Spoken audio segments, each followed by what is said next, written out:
Hi, everyone, and welcome to Custer and Wolf Building a Watch Company. I'm RT. And I'm Tyler. And today we're talking about having not as much to talk about because things are going actually pretty well.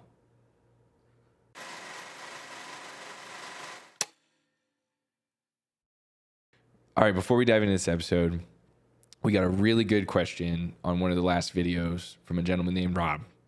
And Rob, you asked, and this is for Tyler, what or how does the speed of a tool impact what you're trying to do on the machine, and how important is the speed that the tool is spinning to that process?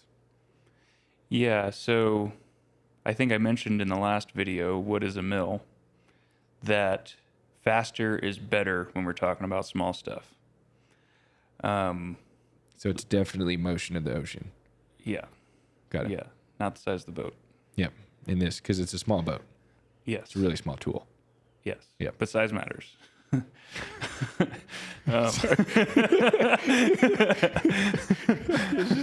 It was too good.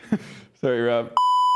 Yeah, so the first thing you have to understand is that the RPMs are the same whether it's a big tool or a small tool, but with a big tool at the same RPM, the speed at the edge of the tool is faster the further away you are from the center of the spindle, right?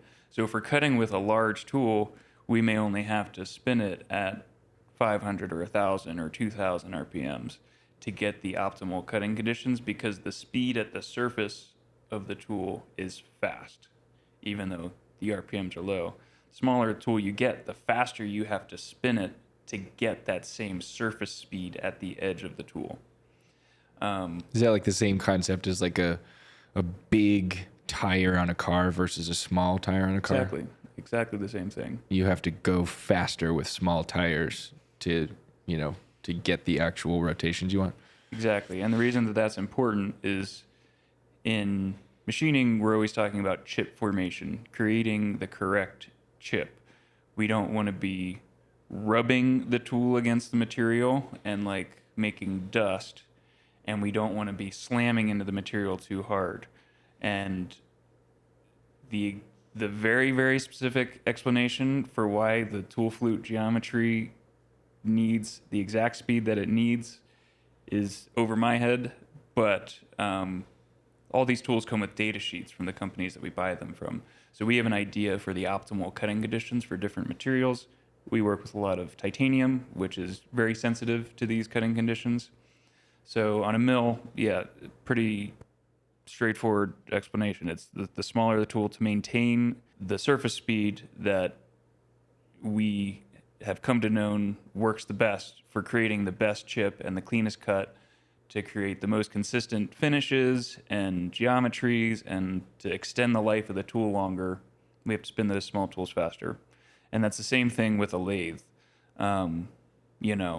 Larger material, you can spin it slower. Small material, you have to spin fast. That's why the Swiss is so cool, because currently we're limited to around 3,000 or 4,000 RPMs on our two Hass machines. The Swiss is 10,000 RPMs. Wow. And, like the Hass, we're going from 10 and 12,000 RPMs to 18,000 RPMs with the DMG Mori. Yeah. So it's just better cutting conditions with smaller tools, which we use a lot of. And is this the same concept that air turbine tools is solving? Because they let you spin faster? Is that? Yeah, I mean, we're talking really small tools. 18,000 doesn't even get us up to the place. So he's talking about a air-powered spindle from air turbine tools that we have. Yeah. And we have two of them for two different machines that spin at 40,000 RPMs and 50,000 RPMs. Wow. So that's for really small tools, or things like surfacing, like doing all the angles and stuff.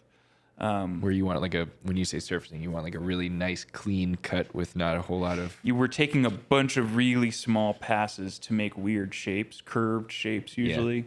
Yeah. And we're not digging into the material. We've already got it pretty close to the shape that we want it. So then we can spin it really fast and it won't destroy the tool. So now we're just looking for straight up speed, so we can just do everything faster. Faster is better. Yes. with a smaller tool, Usually. typically. Sometimes. There you have it, Bob. You've said several times in the last couple of weeks that things are going really well. That makes me really excited. So how do you make decisions like that in order to share information like that with me? How do I decide whether things are going well or not? Yeah, I mean, it's all, there's a lot of variables in the wellness factor of a small business. Right. I mean, it definitely doesn't mean that things aren't going wrong. It's not a lack of problems, but For sure. there hasn't been like one specific thing that is really annoying, that shouldn't be annoying, that was unexpected, that has set everything back. Is kind of a Which has been a thing. yeah, a very for like our whole low life. bar way to describe things are going well. I mean, it all goes back to the expectation conversation that we've had, right? Like, if Yeah. we just lower the expectation, then we're just crushing it every day. Yeah, I think one of the things that is going well specifically, or is a reason that things have been going well, is on the manufacturing team. I feel like we're further along the road of people doing what they're best at, right? Like, Yep. Sky's doing a great job on design. I've had some more time to work on the new machines. We got a new machinist in the door to handle a lot of the stuff that Sky and I have been doing, but aren't really the core parts of our jobs. So Yep. yeah, lots of stuff like that. We've talked about it for years, and you're not going to believe this, but when you give people jobs that they like and they're good at, you get more done. Yeah. And you don't constantly change their to-do list. That helps too. Yep. And you have less on your plate as far as like day-to-day tasks, which means that you can actually focus on the high level, forward-looking, bigger decisions that you have to make, like we talked about the last time, like which machine does what, and ideally what are we making today on which machine. And those are decisions I think you haven't been able to make because you've just been heads down, knocking stuff out, right? Yeah, definitely. And really just having an extra pair of hands. There's, projects, coolant related, or, small projects around the shop are very disruptive. And it's nice to have another set of hands to do that stuff. And I mean, my list has gotten longer over the last 2 weeks for sure, but it's all good stuff. And all of the projects, even though there's lots of stuff to do, all of the projects are kind of slowly moving forward. We're chipping away at everything. It's not like one thing's getting good progress, one thing's held up. It's just everything's kind of moving. Yeah, and I feel that, and same with I think just everything that we're working on, and we've had a few conversations about like going faster versus thinking bigger, and I think that's really what it's based on, is like if we're thinking big, then we have a lot of different projects working towards the big thing, and each one of those projects, if we focused on just that one thing, we might feel like it's going really slow and we want it to go faster. But like if you zoom out and you look at everything that's happening, it's like it's really exciting because yeah, certain things are moving slower than you might want, but like everything's moving forward together and it's towards this big goal. And our current goal is try to get 7 watches a week, and we get closer to that every day, which is super exciting. And then there's, almost like a Gantt chart of like, when we do this, then we'll do this, then we'll do this. And there's forward progress on all line items in that chart, I think. Yeah, and I mean, if we were trying to do what we've been doing right now without Sky or without Billy, like that would just be pure stress for me. And like, it wouldn't be good. Like, not a lot of stuff would be getting done. Pure organic stress. Yep. In its powdered form.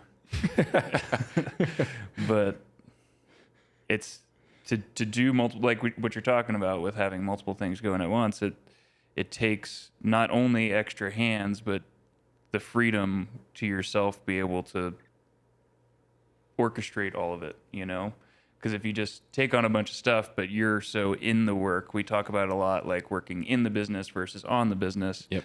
If you're just inside all of these things and nobody is there to kind of have the overall picture, then that's also a recipe for success. I think we used to say, like, if you add hands and money to chaos, like, you're going to get more chaos. Like, it doesn't fix things. Right. You're So- just pouring fuel on the bigger fire, making it Right. bigger. Yeah, you have to have a good foundation before you build up. So 100%. feels like we're making good progress on that front. So what are you making progress on? You said you got a couple projects that are going smooth, and you can give us some updates on what's top of mind. Yeah, so for the last 2 weeks, really, we've had all of the Haas machines running all day, every day. So that's great. We are gearing up to do the new V3 version of the 12 size. Yep. Which we've been thinking about doing for a long time.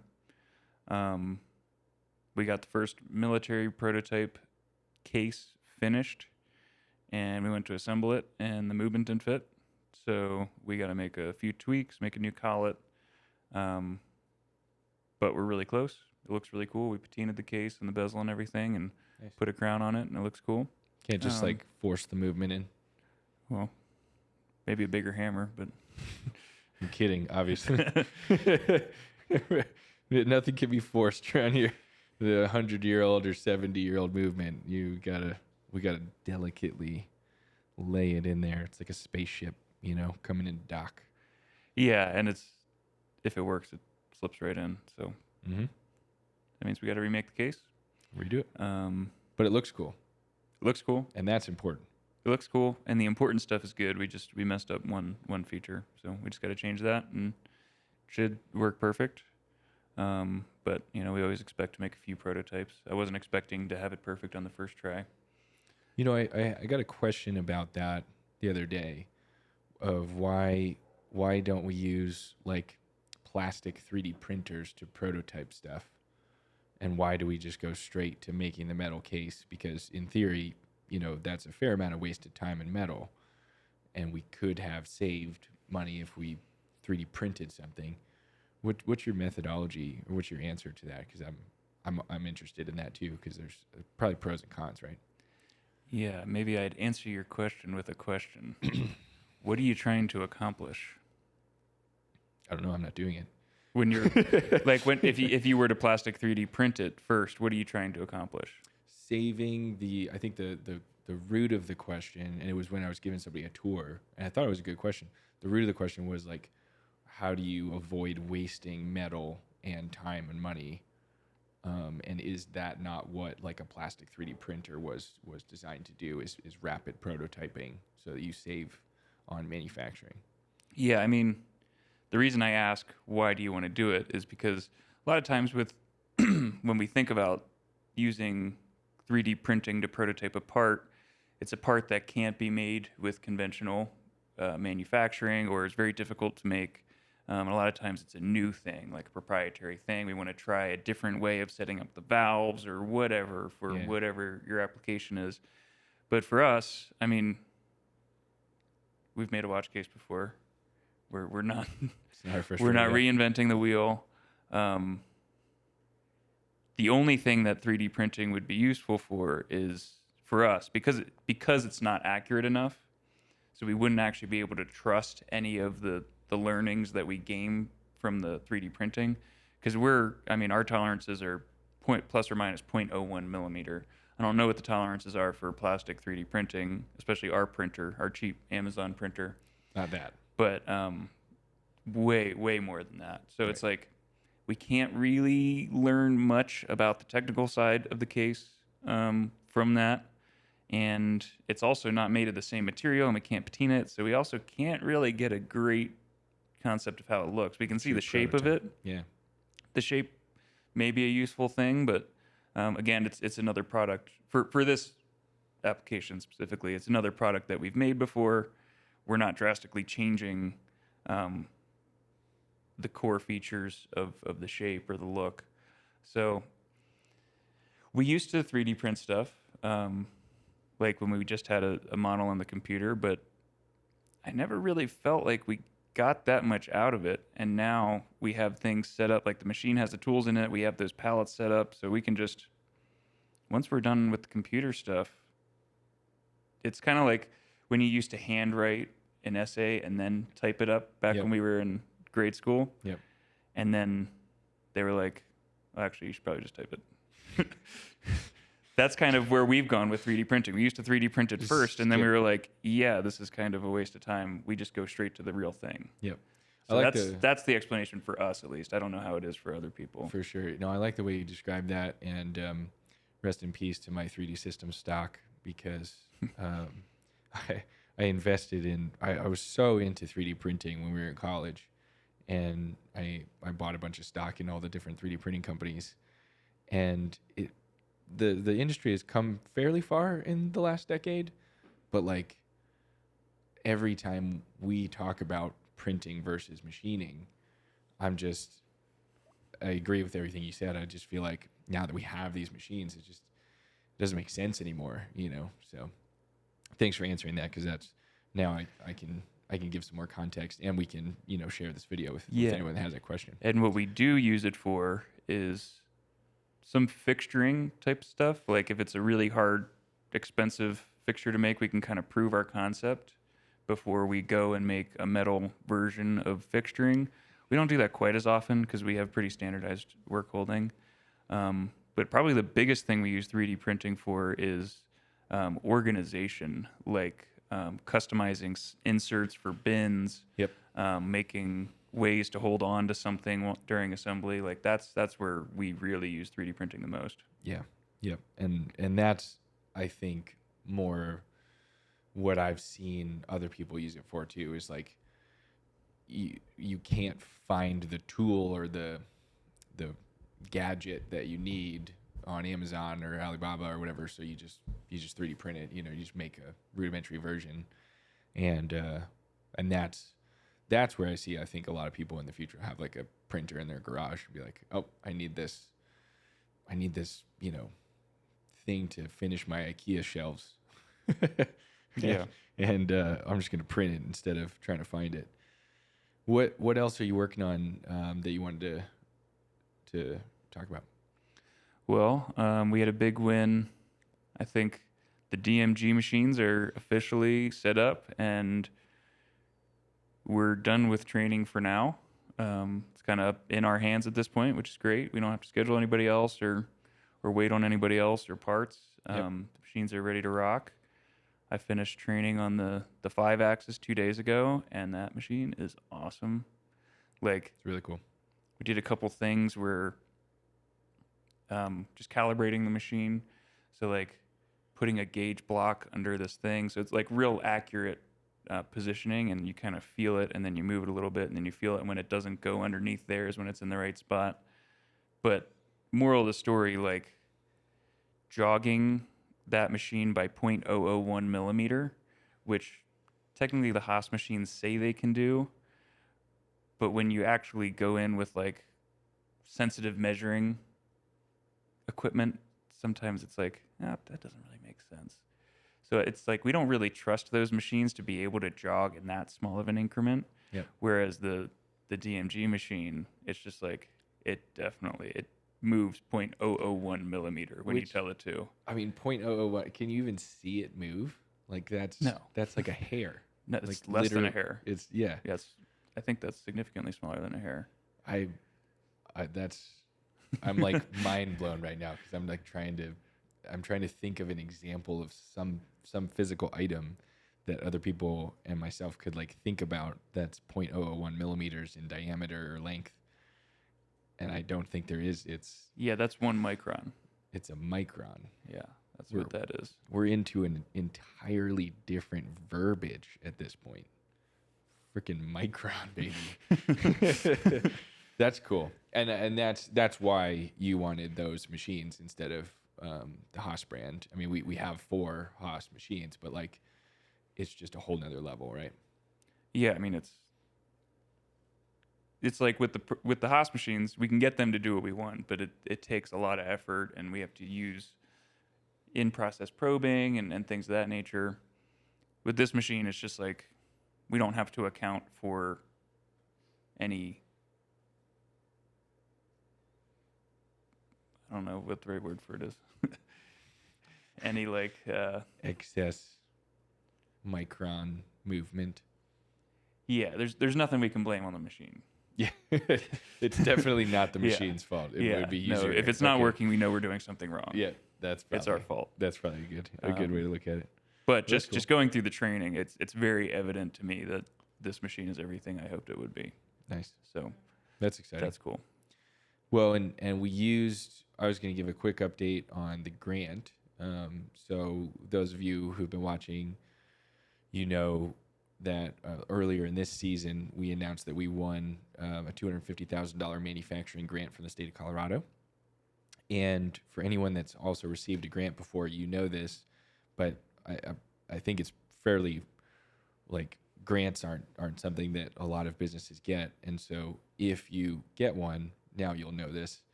You don't just get $250,000 in cash deposited into your business bank account. It took about 3 months just to get the 40-page contract detailing how we get the money and how we ask for the money and how we get reimbursed and how we have to invoice and how we have to keep our accounting. It's intense. And it's state funding, so like it should be intense. Like they want to make sure we're using it for the right thing. But we are using it for everything that you're talking about. So that those funds are going to purchase, they went to purchase that machine, one of those machines, all the tools that we need to set that machine up, and then all of the time to train on the machine. Plus, they're going to the grant is going to help reimburse us for our new machinist salary, and help, what's it called? Help with part of Sky, our engineer's salary. And so the point is to help advanced manufacturing in the state of Colorado. And we're bringing in machines that not many people have here and doing things that not many people do here. So it's cool. It's coming together. And finally, I think we will get cash in the bank from the grant here in the next, 2 or 3 weeks. I'm going to knock on wood because I don't really know. What percent of that 40-page document do you think you actually read?